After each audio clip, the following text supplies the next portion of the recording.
Support for the Lancast is provided by Winey Way Books and Pennsylvania College of Art and Design.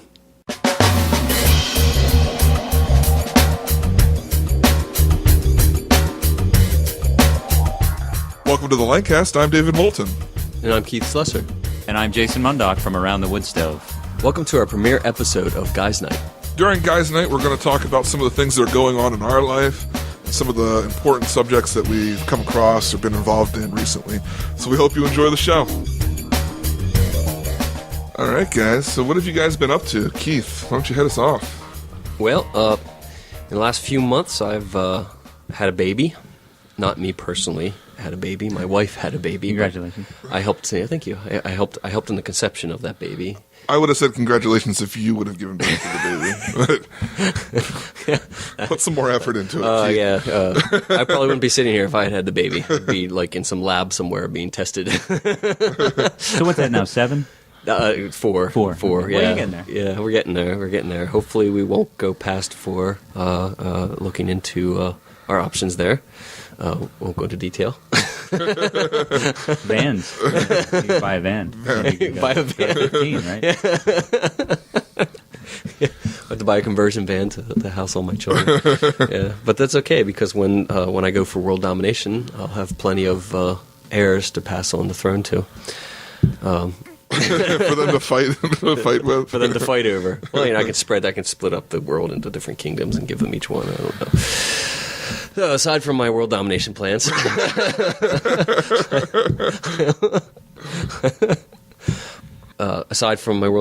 been writing some music, just personal stuff at home, working on the guitar and on my iPod, which is kind of weird. You're working on music on the iPod? I'm working on some music on the iPod. How? There's this app I got called Nano Studio, and it's pretty amazing. Actually, the song that I did for the commercial for the Lancast, I did that completely on my iPod. So it's a multi-tracker? Yeah, multi-tracker, and it's got digital instruments in it that I can sample my guitar and then loop it and add it in there, and I can put like drum beats in and stuff like that. So that's it. It has like a special connector that he can plug in an input. Yeah, I can plug stuff into it. Well, I bought was the amp link. Yeah. From PV thing for it to use with the digital amplifier simulator or whatever, which is actually very, very, very cool and sounds very, very good. That's ridiculous. Yeah, but then I can use that to actually use as an input then to plug microphones into it, and I can plug in through a board and use it for a preamp. Yeah. And how many tracks of music? 16. And is there a time? Like, can you do one song at a time, or is it? I work on one song at a time. So far, I think I've done like a 5-minute long song on it. Oh, that's insane. I have several songs on there. 16. Oh, so it is multiple. I can do several songs. I save them. It's as much as it's only an 8 gig. Oh, right. iPod. So once that, it fills up the space, and then I have to upload them to my computer. And the only thing I don't like about it is so far I've not figured out a way to upload the project to the computer, and then there's a desktop version of it that you can download for free. So you can mix it, or you can work with it after. Well, I can't figure out how to put the project into the desktop project. I can't figure out how to put it there. I put it on, but then it won't let me open it with the desktop version of it. So I don't know. Huh. So I have to pretty much do all the editing and everything on the iPod, which is really annoying. You've gotten really good at it, though. Yeah. Well, I think I do a fairly decent job with it. But that's remarkable. But the fact that it's all just on the iPod and well, like I said, the commercial that I did for the Lancast. I think it was the Winding Way commercial, right? It was the Sheds. Was the lap structure? Lap structure that I did. I did the, and I just basically played like a little hillbilly, hillbilly thing, guitar thing, and then just looped, and it just sampled that, and I just looped that, and then just added all this other stuff into it. But yeah, so it's a pretty amazing little thing. I also have a 4-track, a separate recording program that's just doesn't have any digital stuff in it, but it's just 4 tracks. You can track on it. On the iPod. And then it's only 4 tracks though, but then you can upload those and you can load that into any recording program because it actually saves each file as a separate WAV file, so you can actually upload it into a real recording program to do mixing. And I think the band, they made a big deal about Arctic Monkeys or something like that, recorded their entire album. I think it was the iPad that they did it on, but it's the same program. The iPad has 8 tracks you can record. This one only has 4. But well, that's what's so interesting, I think, about technology and where technology's come, is that it's like, at first there was the computer, right? There was this desktop computer. And you could imagine, oh, well, yeah, I could imagine, like, movie programs or music programs and things like that. Like, you got a glimpse of it in the 90s, and you could sort of imagine where that would go. Mm-hmm. But now every device, right? So your phone becomes your iPod, which becomes your camera. Like, who carries a camera now? Right. Do you guys carry cameras? No. Like, digital cameras. The guys who got into digital cameras, like 6 years, they were like, oh, this is a gold mine. And then all of a sudden, it's like, no more digital cameras. Like, who's selling digital? Who's buying them? Right.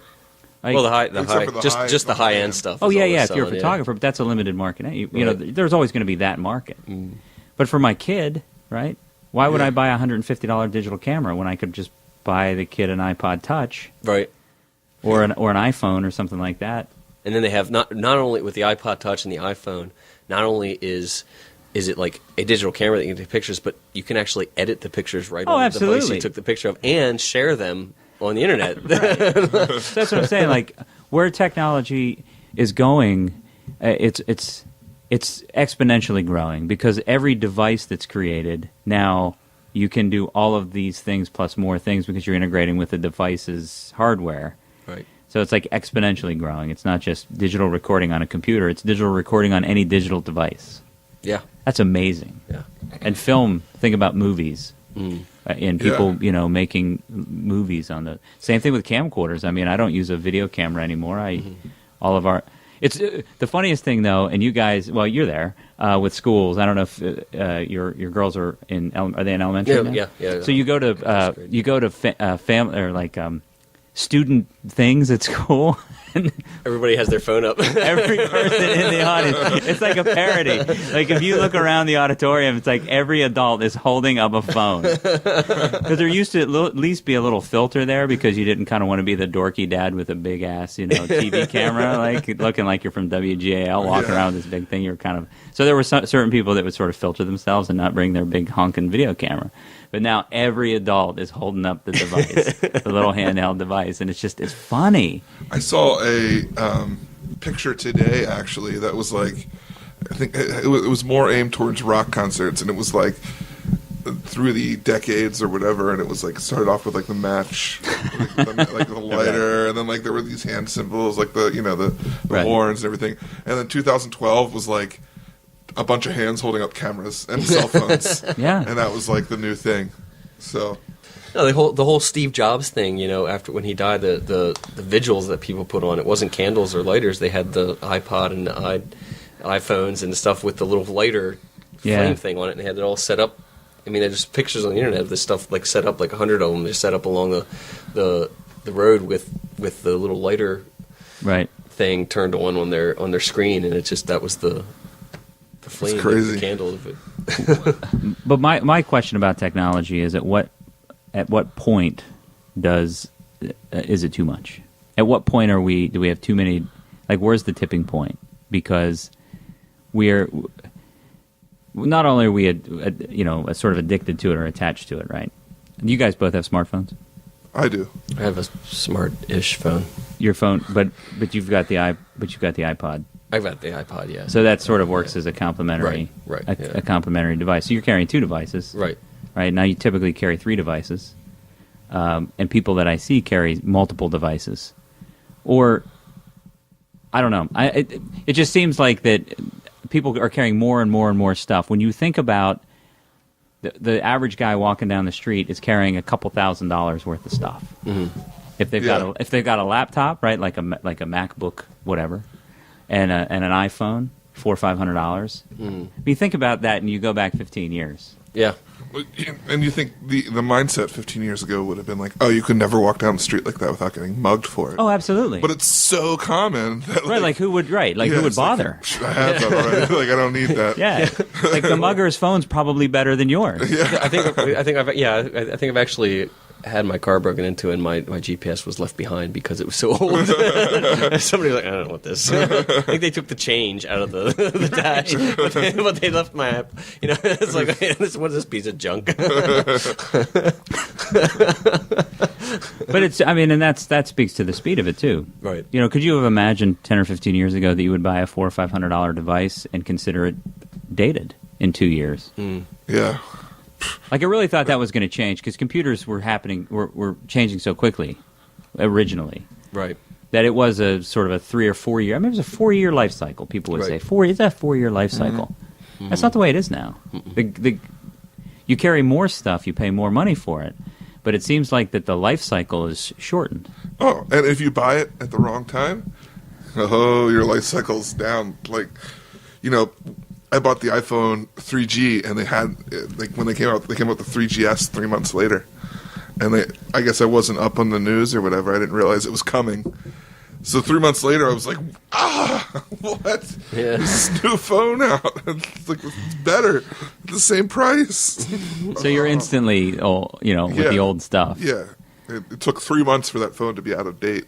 Wow. And then I walked around with it for 2 years till it was barely working because the software was so out of date. Because it couldn't handle the new software. Yeah. Yeah, so I don't know. I mean, I just think that there's going to come a point where there's a movement out there that is emerging where you will pay more money to go to hotels that don't have Wi-Fi. Yeah. To disconnect. Yeah. Like the future of the vacation world are silence, quiet spaces, away from technology. Yeah. It's funny you say that, going back to music. Rob, and I, we were just talking. We've been getting together and working on music together with Dave Seyfried, but we've been doing some stuff, and we were just discussing how, like, all of us, everybody in the room is recording the jam, the practice. Where right. Rob's got his little digital recorder, I've got my laptop, Dave's got his laptop. Everybody there is recording the practice, the jam session. In case we get something.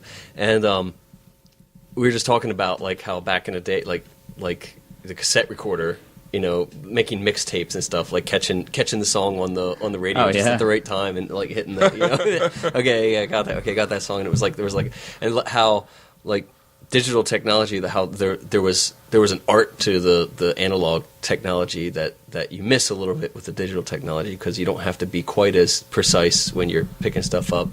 And even to the point of a lot of the digital technology has now introduced filters and things to that technology to make it sound more like, right, absolutely, like the analog technology, because people miss, bands are releasing music on records again, because there's something about that. I mean, technically, the record is not as, the digital quality. It's higher. It's there. It's always there. It never degrades or never but the record, there's just something about that. That everybody wants to have. Do you think that the perspective on that, though, is that we want to go back to a time of records, or do you think it's become a new medium to morph the two together? I think a little bit of both. I think some people want to go back, but some people also want to morph the two, because with digital technology, the other things happen. This whole thing with what's going on with the pirating online music. Digital technology is so easy to pirate. Oh, absolutely. And to steal. Whereas I think bands are starting to realize, we're not making any money on our CD because people are just copying it, ripping it, and that's that, because the quality is the same. You rip a copy of the CD, the copy is exactly the same as the original, but the whereas they're finding this is an artistic, there's going to be a niche, there's going to be somebody that's going to want to buy the record, and you can't copy the record to another record, because you just have that, and it's like another way to make it unique, to make it unique, and to sell your art, because music is art, and a lot of people don't see it that way. Well, that's interesting. But it'd be like a print versus an original, right? In some sense, I mean, they're going to mass produce. They're going to mass produce the. Yeah, they're still releasing records. it digitally, but that's like your print on the wall. Whereas the people that want to have an original piece of art hanging on the wall, they're going to buy the record. That's fascinating. So it's good that they. I mean, that's an interesting perspective because it is to combat. You can't combat digital copying, right? By making it illegal or suing your customers. It just doesn't. Right? It's proven it doesn't work. Just makes it harder for the people that are doing it legal. Absolutely. Right. But you can just make it more valuable, right? And you can do that by making it more rare or making it undownloadable. Mm-hmm. Well, while we're on the subject, let's talk a little bit about the SOPA, PIPA stuff going around. I mean, I'm only so educated on this. But more importantly, I mean, for those who don't know, look it up, Google it, educate yourself, because I think it is an important thing for us to know about because it potentially can change our lives in a way. I mean, right now we have a free and unregulated internet for the most part, but this act would basically kind of take away that freedom and put, the end user under strict guidelines about what they can create. And basically it's regulations on intellectual properties. Now, whether or not, I'm not sure if they consider music intellectual properties, but blogging, podcasting, webcomics, that's all intellectual properties because, somebody's created it. And if you were to use... I believe music is. Is it? Yeah. Okay. So, I mean, that would make sense. I just wasn't sure if everything they already have, if that's what they consider it. But, I mean, you add... So, say we write our post and we quote somebody famous. We quote Oprah or something. Like, why would we quote Oprah? Good point. Oh, then we don't really care about this law, then, do we? Yeah, no. We're fine. We're good. We're not going to quote it. We don't forget. I'm not quoting Oprah. You're not. We're good. So say we quoted Sean Connery. Oh, Sean Connery. Suck it, Trebek. So say we quoted him. They could then shut the site down for piracy. For quoting him. Is that the detail that it's actually saying? Like, if we were to put an image of him on the website that was not ours, we didn't take the picture. Right. Well, then, Does it have to be? I wonder if it has to be challenged.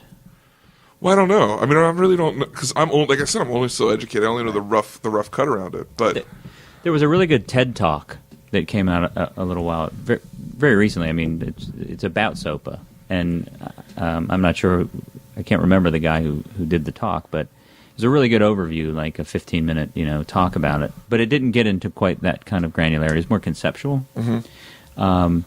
And he really laid out sort of the way that humans create and our tendency to create and our drive to create, and how once we had the tools to access all of this information, like digital images, and like we were talking about with the cameras, the photographs, being able to record on devices, that our tendency is to create with it, and that because we don't want to just sit back, right, and be complacent consumers.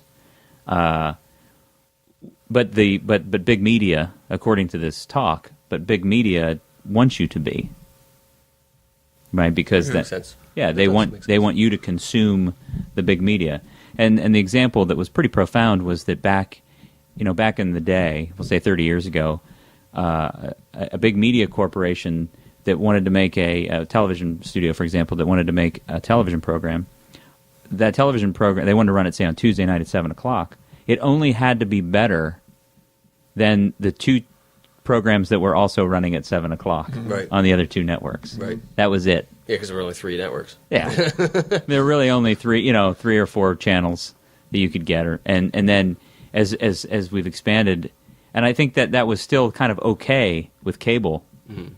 But now with the internet, they've got to be just totally feeling the impact of Netflix and of I'm sure, even YouTube and of all these the hit of all of that, Netflix, even the music industry in general. I mean, 30 years ago, if you were a band and you were creating music, you wanted an album, right? And you wanted that album to sell. If you wanted to make an album, to make an album, you were signing a contract with one of the recording Warner or whatever, one of the big ones, a record company, sure. Record company, and nowadays, if you want to record an album, you can sit in your kitchen, put up your computer, you got a good condenser mic, nice sound, get a nice quiet place in the house. You can record an entire album. We were just talking about recording songs on my iPod. That turn out pretty good. You can record like an entire album, with minimal equipment expenditure. That's decent, and you can put it out there yourself on iTunes.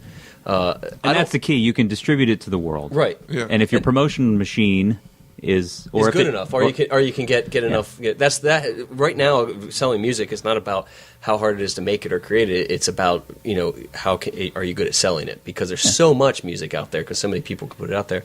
But the question I had about the laws here is I don't know anything about it. First off, I've read a few things, where they're going blackout, and Google had a petition and all this stuff. But and had a friend that was saying, "Oh no, this is a good thing, because the more rights get taken from us, the closer we are to revolution," or something like that. I was like, "Oh, great." I don't know if I should be encouraging that, but the thing I questioned, I wondered if the whole conspiracy theorist, and as much as I think of that as being a nutball, I have a little bit of conspiracy theorist in me, and the whole thing of like, well, who's paying for these things? Who's funding to get this stuff passed? Is it the big music and the big conglomerates, big media that want to put a chokehold so now they can have control again of the the media? I don't know if that's it. I'm saying I don't know much about this. The whole basic of it is to protect corporation and bigger things that are getting ripped off. Or they feel that they're getting ripped off. Well, I mean, let's think about this for a second, because it all centers around who owns it's copyright, right? Who owns this thing, this intellectual property that was created? Who owns it? Mm-hmm. And if I own it, can you use it, or can you have it without giving me money? Right. That's what it's all about. If you think about the fact that recording, for example, recording music is only 100 years old, mm-hmm. right? So we've got this. Humanity's been around for whatever, right? Plenty longer than 100 years. And 6,000 only. I'm not gonna get into that argument. I'm just gonna tell you that we can all agree that it's beyond 100. So you've had through the ages, right? You've had people create things, intellectual property, ideas, music, poems, stories, all these things. But with print and the ability to capture things in film and movies, suddenly you take this thing that is sort of an organic communication channel between me and my village, right, or me and my family, and I'm passing these stories down generation after generation, and now I've got the ability to record that, and now I can distribute it to an infinite number of people. Well, that whole concept of being able to capture something and then own it, it's sort of, I don't know, maybe this is a off-the-cuff analogy that doesn't work, but it's sort of like the idea of owning land, right? At some point, somebody said, well, now I own this square land. I own it. Oh, right. And then there's a government that regulates it. I'm starting to sound like one of those. But anyway, it's sort of akin to that because those industries have only existed for a mere century at the most. And now that we've got technology and these tools to completely blow that out of the water, like it's uncontrollable. It's sort of like the Wild West again, because you can't enforce. It's like safety in numbers, right? You can't enforce everybody who's handing each other a flash drive with an album. You can't enforce it. But these big companies are grasping for whatever they can grasp for to control that. Mm-hmm. But doesn't it speak to a larger concept? Like maybe there shouldn't have been copyright to begin with. Ooh. I don't know. That's a big one. Because it's only been 100 years since it's really been invented, right? The copyright laws of 1978 looked back to 1928 because there were early copyright laws that were 50 years.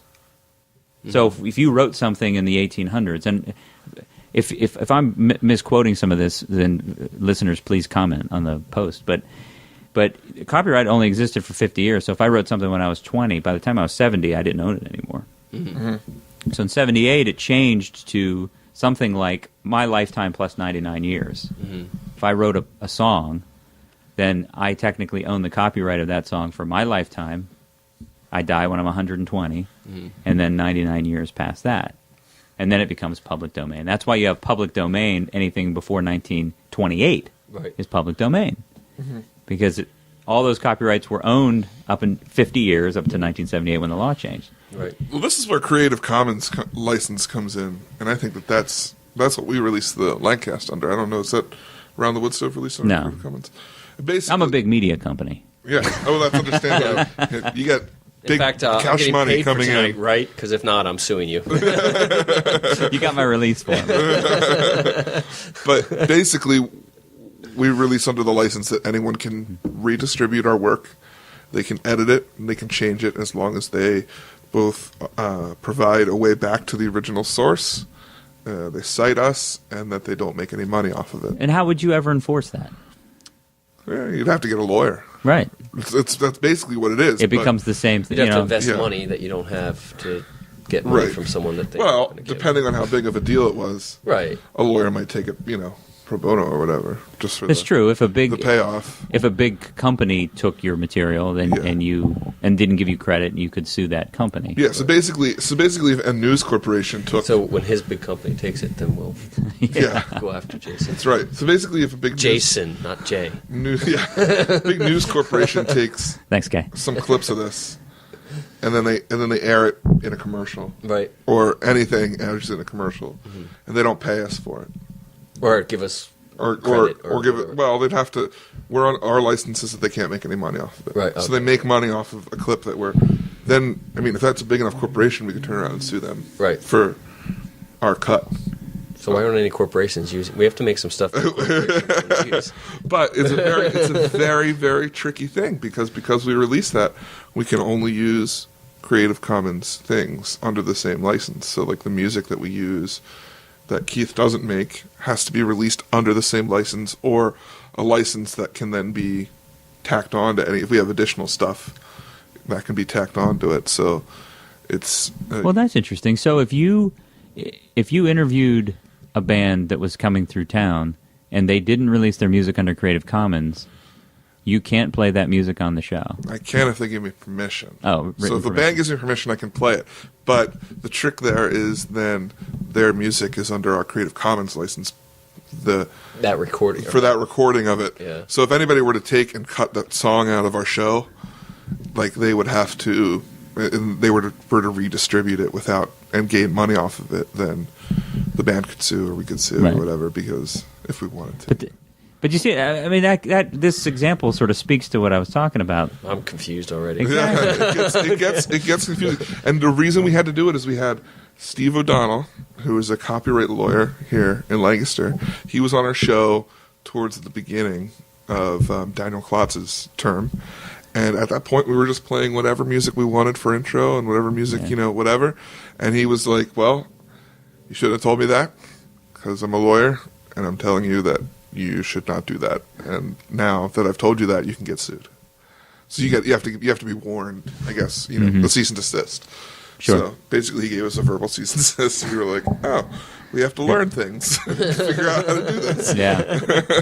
Well, I started with Around the Wood Stove. I started to do a release with the band, or the person that some of the shows we're doing now are just called Around the Wood Stove Conversations, where it's performing artists who are doing not necessarily musicians, right? So writers, actors, directors, producers, and so they don't have music. They don't have music, or I'm not playing clips from movies necessarily. Mm-hmm.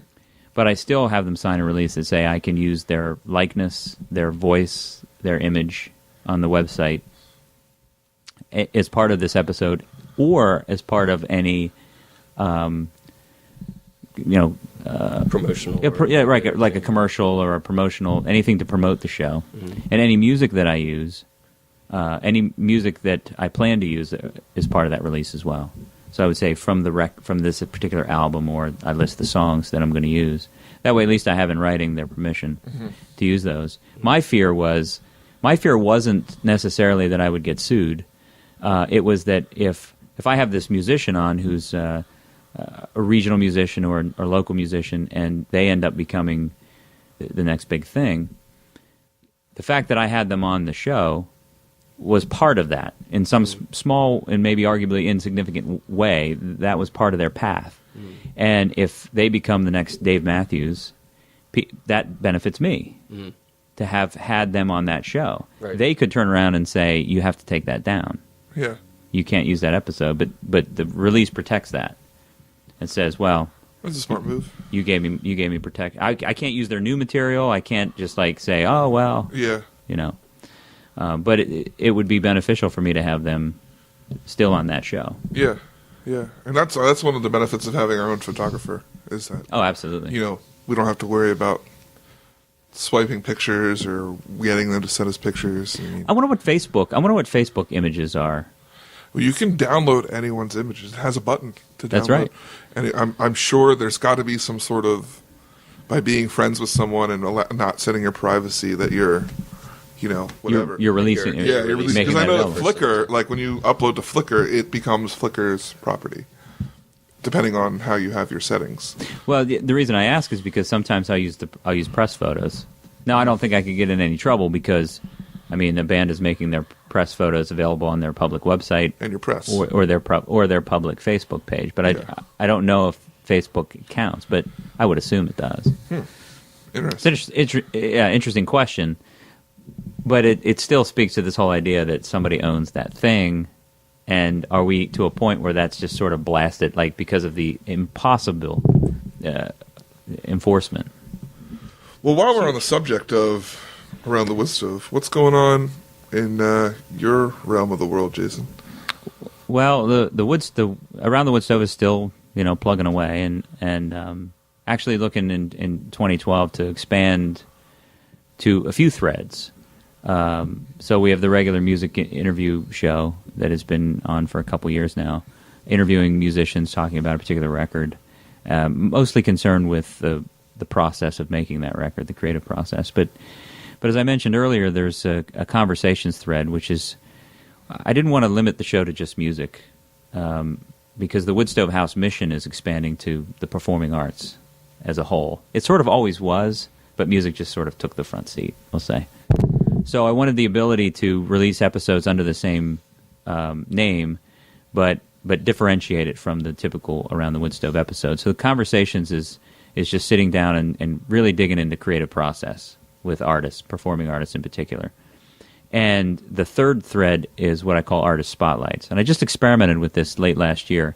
But the idea behind an artist spotlight is I don't have to interview the band or interview the artist. I would need to reach out and get permission if I'm going to use music. But it's just a very short, under 10-minute episode that features some band that maybe for whatever reason I can't get them into Lancaster to do an actual interview. And it's a way to get more exposure, I guess more bands exposed or more artists exposed to the audience without having to schedule interviews and have them be here. So that's happening, and then the Woodstove House itself is expanding to really become what I call a facilitator of performing arts events. So we use the house concerts, the old house concert series, as a prototype. Those were fairly unique events that we were hosting at our house, bringing in touring bands and setting up this environment where people could sit down and enjoy a real intimate listening room environment, for these bands to perform or songwriters to perform in. So that idea of using non-traditional ways of creating performing arts events is expanding out to theater. We did the 24-hour plays. We've got some other experimental theater coming up that I can't really disclose yet for Lancaster, so we're going to be doing some stuff in Lancaster City. There will be, at this time, another 24-hour plays, more than likely in the fall. And we're also helping other groups. So we're doing some consulting with some other arts organizations, helping them with event management and marketing and promotion and all the things that that we do for ourselves. We're offering as a consulting service. So it's really it's kind of like whoa, it's exploded a bit in the last few months, and it's very exciting stuff. Oh, I'm sure. But it's all to support the emerging performing arts scene in Lancaster. And the reason I say emerging, I mean, there's always been a strong music scene here, and there's always been theater, but it's just it's riding on the coattails, I guess, of the revolution that started with First Fridays and the visual arts scene. Creative Works is part of that. Mm-hmm. Mosaic is part of that, doing concerts at Fulton Elementary. Series 42 doing concerts at the Ware Center and partnering with Music for Everyone downtown. So you can just see, right, if you look back 3 years or 4 years in Lancaster, of all the places and series and venues that didn't exist, the Candy Factory, where they have shows over there, the Ware Center, where they're doing shows, groups like Mosaic doing shows at the Fulton Elementary School. Like, it's amazing. It's gradual, so you don't think about it so much, but when you look back and say, in 2007, bands only could play in the regular venues and coffee houses and occasionally in art galleries. And even coffee houses was a little iffy. Right. You know, only certain nights and right. special occasions. So we're contributing to we're trying to contribute to that whole movement of not just music, but the whole performing arts thing. Yeah. You ever feel like Keith is just was kind of holding it all back personally? Just the whole movement? I kind of felt that way. Like he needed to break out? I feel like Lancaster was being held back by Keith. Lancaster's just been waiting for me to come out on the scene and explode on the scene with my new iPod Nano music. You know, it is ironic. That's happening, That there's been this real push. You mean after Karis broke up? Or So was that it? They were just waiting. They were just waiting for Karis to get the hell out of my way. Too good. Karis was the bottleneck. Yeah. That's Steve. All his good songs in the way of my mediocre music. My iPod music. So speaking of things that people have been doing, I recently saw you on TV. And I'm not talking like WGAL, right? Yeah, this is TLC, man. TLC. Real TV. The nerd in us. That was a great show. I really enjoyed watching that. I was on, for those people who don't know, I was on a show called Geek Love, where I was... a geek? A geek. It involved speed dating at the New York Comic Convention. And although I wasn't one of the featured people, the story wasn't about me, I was, and this is so... weird to say, I was the love interest for one of the female people being featured on the show. That is so weird to say. To call yourself a love interest. Yeah, I was a love interest. Yeah, it has been... It's calmed down now, but for a while there... I mean, it's been about a month since it aired for the first time, and it was a little bit of a wild ride. So, I mean, what were the? I mean, what was the reaction? Like, what happened? Because we were here, my friend Steve and I were here, and right after you did it, we were doing an episode for the 24-hour plays, and so we didn't talk about it on the show. Yeah. But you were telling us about it, and talking about how kind of weird it was that they followed you around. You weren't sure quite how it would be. So, first of all, what did you think of the way it turned out? The show. I thought the show turned out really well. There was something I was either the guy. He's not really the host, but he hosts the speed dating. It's a speed dating company. Yeah. And he commented about people and was making comments and stuff like that. And I both Anna, who is the girl, and I both noticed he barely said anything about us. So either A, he was extremely mean, or B, he just didn't have an opinion, or maybe he just didn't have anything negative to say about us. But the other people, he kind of made fun of them a little bit, and well, I was gonna say, I mean, comparatively, yeah, you guys are the most normal, very normal, in the entire show. Even though she was dressed up like Robin. She was dressed up like Robin, but she still seemed very normal. But just for that one part too, right? Yeah, it was just it wasn't like permanent, Yeah. Yeah, you didn't come dressed as Iron Man or a Wookiee. Yeah, I wanted to ask the whole time I was watching that show. I wanted to ask: Did you get to speed date the girl that kept asking every guy if he would dress like a Wookiee, or like a Mandalorian? Whatever.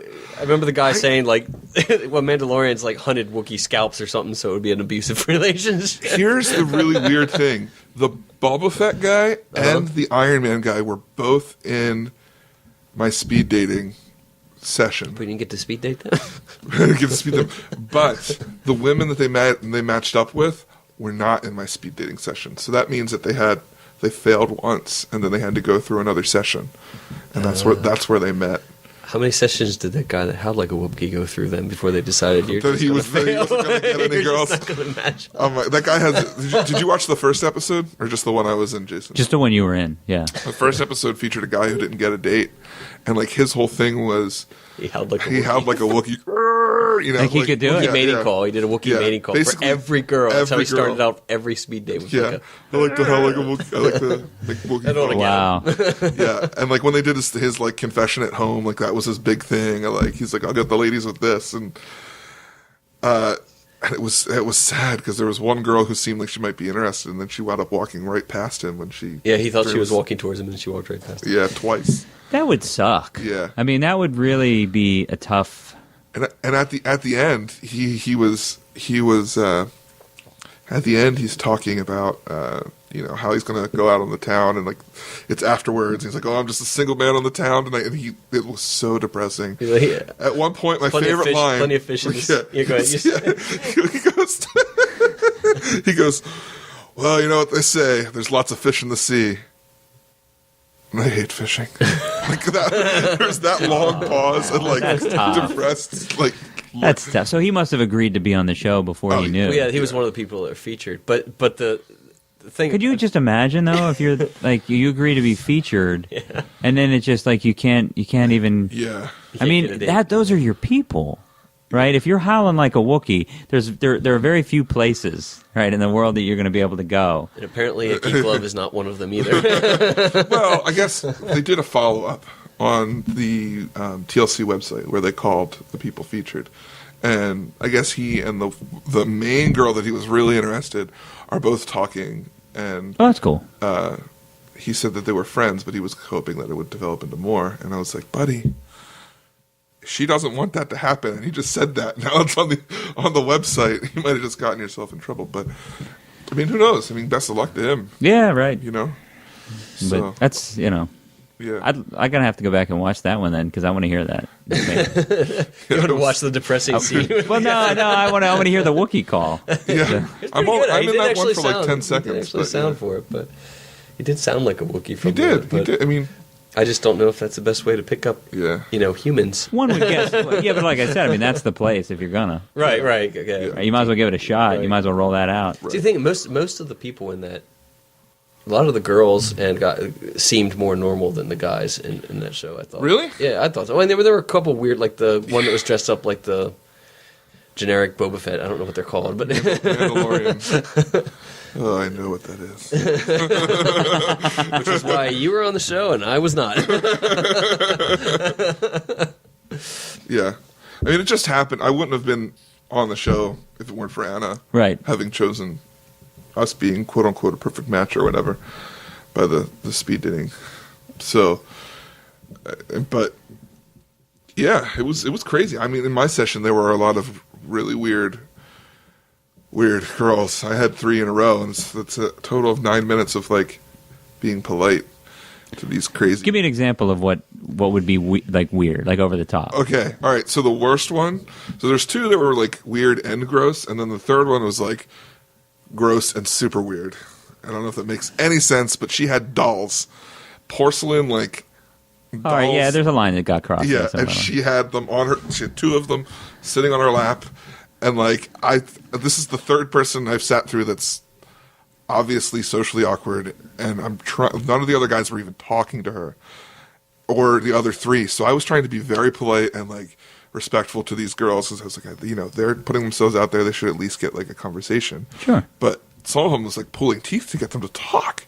But anyway, so I just sat through 6 minutes of like really trying to get 2 odd girls to talk, and then I sit down with this one, and I don't know what she was dressed up as, but it was a mix of like Harry Potter and some anime stuff. And then like she had these 2 porcelain dolls, like skinny, like the kind of dolls that somebody would draw with, Do you know what I'm talking about?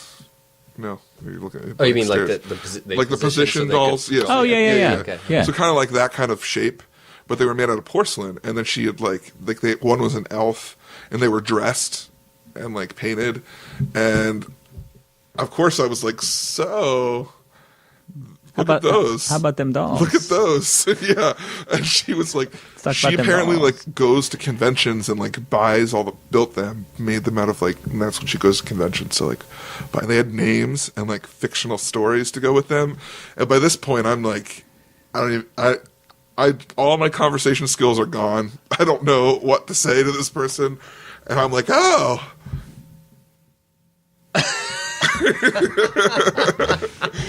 What was the name of that one again? I don't know what to say. That's that'd be tough. It was tough. Yeah, I think I got those girls' numbers, but I didn't write theirs down, so I couldn't remember who they were. How many do you see in a session? You're supposed to see 30, and I saw 23 because of time. Or 20, so you speed dated 23 women. It took the afternoon. So, what were you going to say? No, Keith? No. You got a question if they were women? No. three 3 minutes each, and then you've got some time to switch.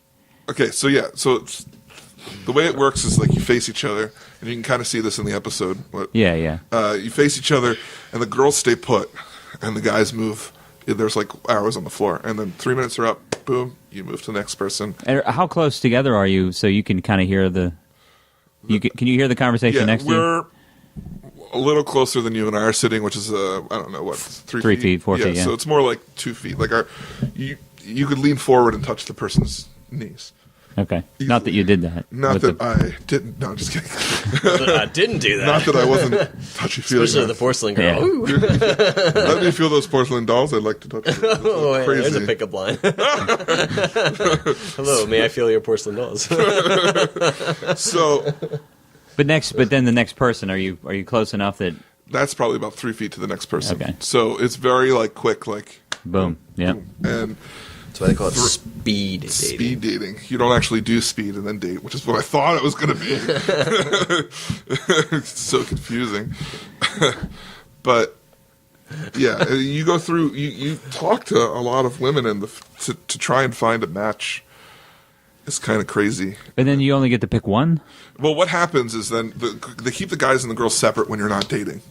So like they have to either very Mennonite. Yeah, they're very Mennonite. The whole thing is, even before they let us in the room, if they saw you talking to a girl that was part of speed dating, like they wouldn't let you in. Like they had us like the door was here, and then the guy's line was on one side of the door, the girl's line was on the other side of the door, and if you communicated, then they disqualified you because that was extra communication outside of the speed dating that they were just like, no, we're not going to. Wow. Do that. Yeah, so it's pretty strict. So it's like worse than Mennonite. Yeah. So when you're in there, it was a long rectangle room, and they kept us separate on either side of the room. So after we were done speeding, there were tables on the ends of the rooms, and the tables had pieces of paper, and we weren't allowed to say our name or where we were from because you could find somebody pretty easy by saying Jimmy from Jersey who dresses like Darth Vader. Punch that into Google. You could probably find pictures of this guy at Comic-Con, right, or whatever. So you weren't allowed to say who you were or where you're from. So everyone had a number, and one of my adoring fans outside the window. And so you split up, and the guys went to the girls' side's table, and there was sheets with numbers on them. And then any girl that you had written down, you had paper that with like a worksheet that you had written down that you were interested in. You were supposed to put your name and either your phone number or your email down on this piece of paper on their sheet. And so you could do that for as many girls as you want. I mean, they said that you should only do it to like 3 or 4, just to be like realistic. He put it on everybody. I was just like 23 girls, and my hand got really tired running down my name. Yeah, like those little stickers, like those return envelopes. Yeah, return envelopes. Good idea, it's smart. Or stamp, you can get a stamp. Yeah, we had to put your number so that they could reference your number. And then what happens is the girls are doing the same thing on the other side of the room. To your sheets. So when you're done, you have to say on the opposite sides of the room, and you switch, and then you get your sheet, and if there's anyone that you wrote down on theirs that wrote down on yours, that's considered a perfect match. So then because it's mostly respectful to ladies, what happens is then the guys go and they sit down with an empty chair in front of them. So the guys all sit down, and then it's because it's more likely that a woman's going to have more than one perfect choice than the guy, because guys will write their names down. You know what I They mean? write the names on 100 different, 100 different pieces of paper. She had hair. I liked For her. example, David wrote his name on 23. Yeah. So, and then the girls, it's kind of girls' choice. It's kind of like a race, kind of like they have to get to their perfect match. And if two girls come to a perfect match, then either they have to work it out. They have to claw their eyes out. Yeah. Whichever one wins in a mud fight. Yeah, whichever one wins it. They have a mud pit that then they wrestle it up for. But then either the guy can choose or the girls can be like, there wasn't actually any conflict. So obviously, if a girl saw that one of her perfect matches was taken, she just went to another one. Yeah. So, and it just so happened that Anna and I were each other's only perfect match. Oh, there you go. So it was pretty cool. So it was actually, I'm going to delve a little into my psyche here, but it was actually rather touching because she was booking it down rather quickly to get to me, and I was at the very end of the room, and she's like running, and I could tell that she was, I could tell because the camera guys had started to interview me about her that like there was, and I'm like, oh, that's so cool. There's no one else coming. She doesn't need to run, but that's really sweet of her. Because And David's just like, she had a cape on too, but it was like it was awesome. Like she was like, you could definitely, yeah, you could. It wasn't that fast, but you could see, you could see in the show that she's moving pretty quickly when she goes to walk towards me. She actually like cross-checked someone on the way there. She was like, they weren't even coming to me. So it was 1-0-3-0-6-5. yeah. So it was nice. I was like, no, that's so cool, but no one else is coming. She doesn't need to run. She can take her time. Like I can see that she's coming here. Yeah. and then she walked right past him. So what was the aftermath like then? Like after the show aired, were you did your Facebook friends go up? You guys still keep in contact of some sort. Well, Anna and I, we talk fairly consistently, like almost a daily basis in some form. But yeah, after the show aired, an hour after it aired, I got a call from one of the other girls that I had left my name on. I guess I don't remember speed dating with her, but she was in the show and she had like a hat that made it look like she had Spock ears on. That was a weird experience. She's like, hey, and she didn't say who she was, and I was like, yeah. She called me like. You wrote your number down on her thing, or I guess. Really? I mean, I put one of the 23. Yeah. Oh, right, that's right. Okay. I think I put my name down on like 3 or 4 people. Okay. So, Keith is looking at me. It's like, yeah, 300 or 400. Wait, you didn't speed date me. You did now. So she called you, and then. And she was so freaky weird. She's like, oh, it's so nice you're down to earth, a TV star. And I was like, I'm not a TV star. Like, I'm only on this because of Anna. So I'm only in for a couple minutes. And Yeah, she's the one that got paid. Yeah, Anna's the one who got paid, not me. So, but it's funny to watch Facebook friends. I got a bunch of weird Facebook friend messages or whatever, like weird, oh, are you on the show? Blah, blah, blah. We should hang, like girls like approaching me. And then it was really fun. Yeah, on Facebook, yeah. And then it was He came over to my house. He had like his new girl. Every night he comes over for the podcast. He brings a new girl with him. Yeah, it's so true. Got like a new girl on, and she's like, hey. He's like, hey. Well, I don't know what this one's name My is. wife's Introduce yourself. like, is this Anna? No, this is Susan. Oh, okay. Wait. No, Susan now, right? No. This is Jen. Susan was last week. And then it was funny to watch because we have Google Analytics. It was funny to see people coming to the Lancast, searching David. It was incredibly how precise it was because they never put my name up on it, but I said my full name and I said that I was from Lancaster on the show. But it was funny to watch. There was one that was David Geek Love Moulton Lancaster, and they spelt my last name correctly. Wow! And I'm just like, oh my gosh, dude, that was me. You could have just called me. That's how I look everything up. Eventually it died down. It did die down. But I mean, After tonight, though, it was 2 weeks. And then Christmas Day, I was at a diner. Christmas I was going to say night. something about that. You told me about this. Yeah, and I'm sitting with my buddy Orlando, and these girls are like, they came in after us, and they're sitting They right giggle. across from us. They're like giggling and like holding the menu up so you can't see their mouths and like leaning in and talking. Like first I was like, oh, whatever, and then I was like, they've got to be talking about us because they keep looking over here. And then finally, like it got to a point where I like looked over and made eye contact, and I was like, I bet this girl recognizes me from Geek Love. And I look over and I make eye contact, and she goes, were you recently on this TLC show? And I was like, yeah. And she started freaking out. And she was like, the Beatles. Yeah. She was like, oh my gosh. And the other girl was like, it's like a Christmas present to you. Because she had apparently said to her friends, what if we would meet this girl? Meet this guy. I just insulted myself. What if we would meet this guy out and about? What would that be like? And Wait, they knew you were from Lancaster? because I said I was from Lancaster on the show. Okay, yeah. okay. And then it was like, we had a little bit of conversation off and on because the seating at the Park City Diner is pretty close. And eventually she's on her phone. And like Orlando was doing in the bathroom, or I forget what he was doing. Doing something. He was doing something. Whatever you're doing. He might have been on the phone or like shooting texting up. or something. Yeah. He was doing the speed. He was binging. So we're sitting there and hear her half of the conversation on the phone. She goes, remember that guy? Remember, the one from the show?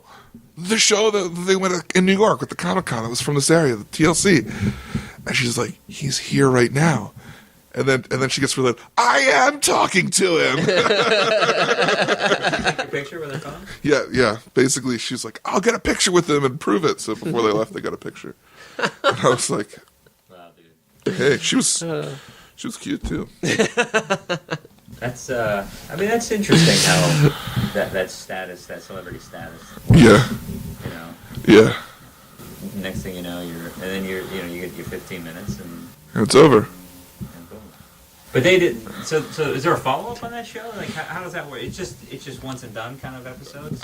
Yeah. Each episode is its own thing, and like if it gets picked up, it'll travel from convention to convention, and following the that guy's speed dating service.